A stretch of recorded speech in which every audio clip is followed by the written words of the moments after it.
Hello again and welcome back to my channel.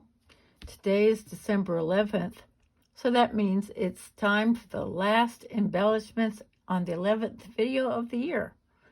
This is a collaboration put on by Deb of Deb Peck's Crafty Cottage, where several of us make videos every month on the 11th to showcase any little decoration that we made for either cards or projects.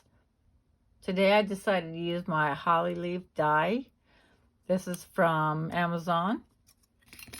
And then this is a little from Yvonne Creations, Magnificent Christmas.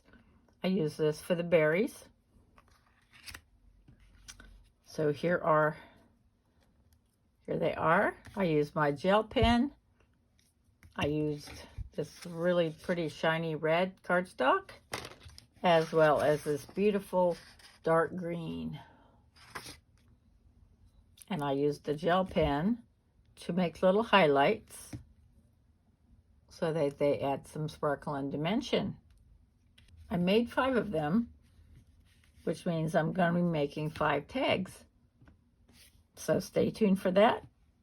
And also, I will be putting a hashtag down in my description box where you can click on and see other people's videos and see the embellishments that they made. Thank you so much for joining me. Have a wonderful day. I'll see you again soon. Bye-bye.